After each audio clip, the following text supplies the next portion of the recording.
Hello and welcome to evidence-based COVID-19 treatments presented by Jessica La Paz. Today we're going to talk about some evidence-based COVID-19 treatments that are currently being used in the hospital setting. So the goal of the class is to be able to identify which evidence-based COVID-19 treatments are currently being used. We know that evidence-based practice is important because it integrates best current evidence with clinical expertise and also allows the patient and family to have their preferences so that the patient can be delivered the best care possible. Some objectives of the course, we want to be able to identify which patients are candidates to receive remdesivir. So of course, we'll talk about remdesivir a little bit more. We also want to explain one risk and one benefit of the convalescent plasma infusion and who is a candidate for convalescent plasma. And then also we want to be able to describe two statistics on how elevated blood sugar affects COVID-19 patients. So there are 4 actual treatments to COVID-19 as it stands right now, currently evidence-based. I'm sorry, 5. One of them is the actual treatment, which is the remdesivir, and then the dexamethasone, the convalescent plasma, the anticoagulants, and blood sugar management are all tools that help the remdesivir do what it does by those antiviral properties. So first we'll talk about remdesivir.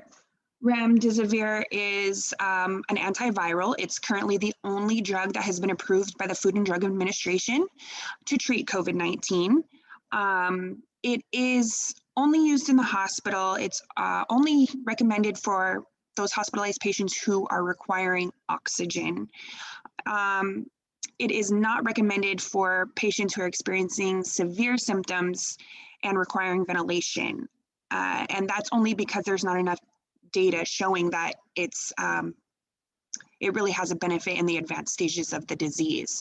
And this is all according to the National Institutes of Health. So remdesivir, basically, like I said, it can be anybody who's in the hospital on supplemental oxygen and who's over age 12. It can be given anytime after the onset of symptoms, regardless of how severe they are, unless, of course, like I said, they're on a ventilator. It's important to monitor a number of blood tests, actually, but the 2 most common would be the liver function tests, because we do not want them to be, specifically the ALT and the AST. We do not want them to be 5 times above the upper limit of normal, because this medication will almost always increase the ALT and AST even in healthy individuals. And then it's also a good idea to monitor or get a baseline for the estimated GFR, and we don't want that to be below 30 milliliters per minute. Typical dosing, it's pretty much standard for all adults. The first dose will be a loading dose of 200 milligrams, followed by 4 to 9 maintenance doses of 100 milligrams. Currently in my hospital, we're only doing 5. I don't know the rationale behind that, but typically that 1 loading dose with the 4 maintenance doses, those 5 doses tend to make a huge difference from what we've seen currently in my hospital. It's only given IV, and it is compatible with normal saline. So when our pharmacy mixes it, they put it with normal saline, but in case you have to mix it in your own workplace, only do it with sodium chloride. No other compatible IV fluid has been tested. So of course, just like with any drug, remdesivir does have side effects. nausea, headache are the ones that the more subjective symptoms that patient might feel. But of course, like I mentioned earlier, we're going to have that increased AST and ALT, so we need to monitor that. It will decrease that eGFR, so we need to find that baseline. Creatinine goes up, blood sugar goes up, and we'll talk more about why the increase of blood sugar is something that needs to be monitored later on in the lecture. We'll go over blood sugar management in the COVID-19 patients.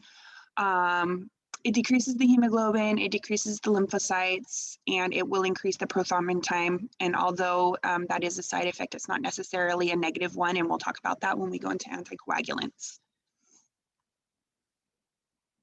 And then this is when I would share my remdesivir video. It's basically just a quick little video of Dr. Fauci talking about the benefits of remdesivir.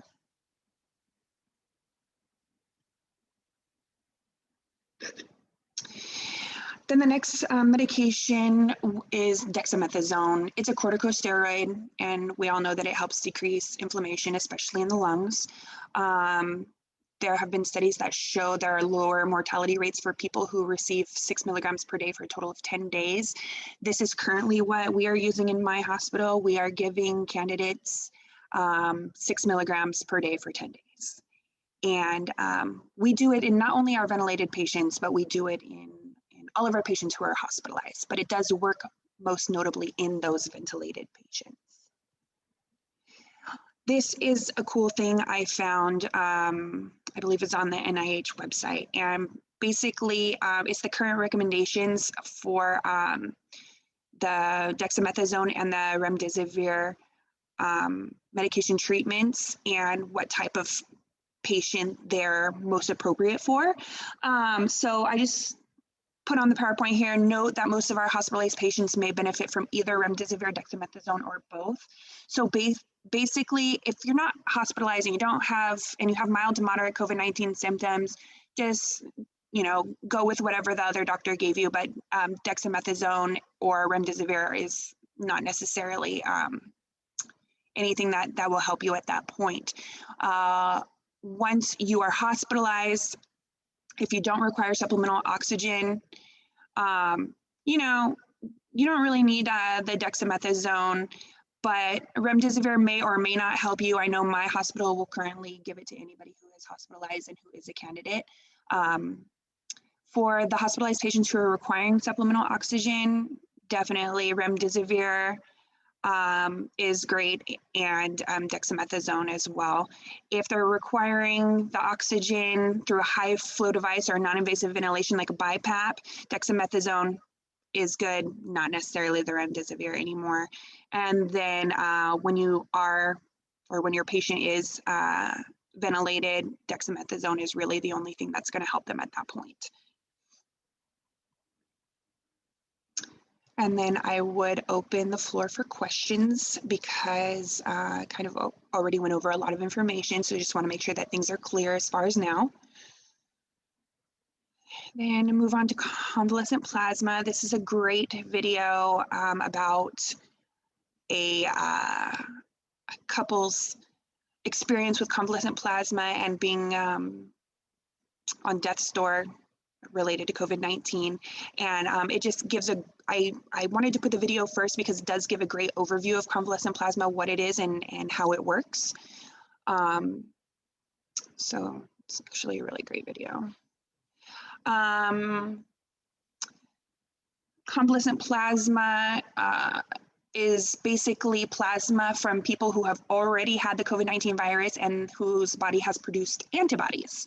So antibodies, the antibodies that lives in the plasma or stays in the plasma is then given to individuals who are currently infected. This treatment really is still controversial. There's evidence both ways saying that it helps, it doesn't help. Evidence that says, a donation from one person doesn't help, but if you get 2 separate donations from 2 separate people, sometimes that's more helpful. But I know we use convalescent plasma in my hospital, and convalescent plasma has been known, at least in in my experience, and also in Dokar Chawla, Shadrach, and Dutt, that it does decrease fever and cough. It improves that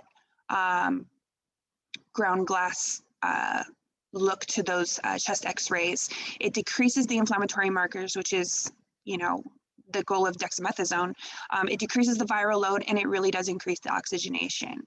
So although officially convalescent plasma is controversial, in my hospital setting, we have seen some pretty good results.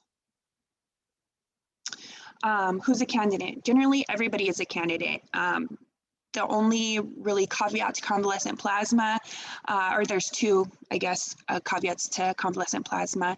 The donor plasma type must be compatible with the patient's plasma type. I included a picture here that, you know, we're used to this red blood cell transfusions, the donor, and then who they're able to give their blood to. It's a little different for platelet and plasma transfusion. So this just kind of explains the differences there.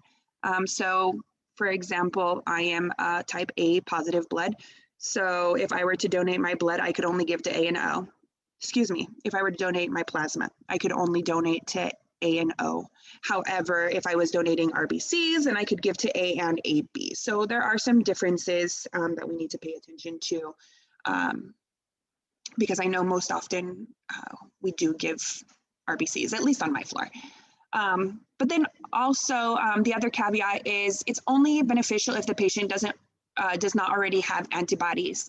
So, I mean, if your body has already produced antibodies, then your body is already fighting the fight.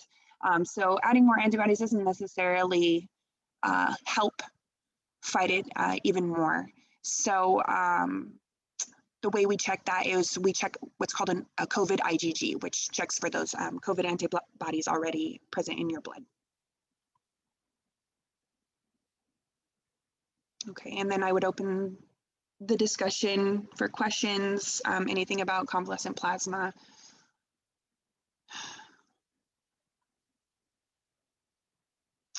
And then once questions were done, I wanted to have a couple scenarios, open a couple patient charts. My medical center has like a training bank of hospital charts that you can kind of go into and chart and do a whole bunch of stuff.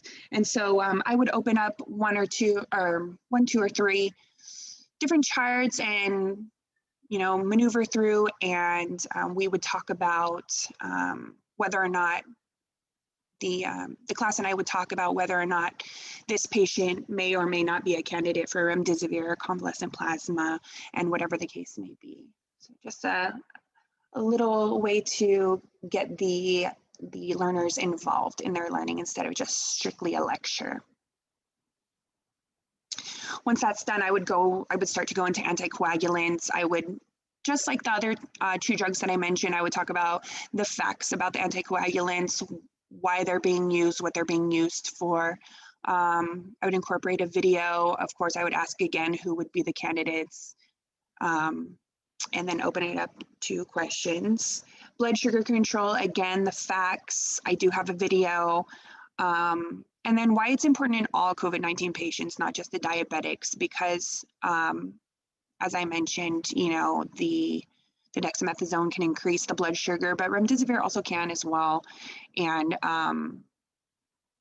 so all COVID-19 patients need to have their blood sugar monitored. But anywho, and then I would open it up to questions at that point as well. Then at the end, I would just give a summary, bullet points of the main takeaways, things that match up with the objectives in the beginning of the slide show. And then of course, final questions, and show my references. And then at this point, I would produce that quiz that I mentioned in my lesson plan, and that they would need to pass with an 80% or better.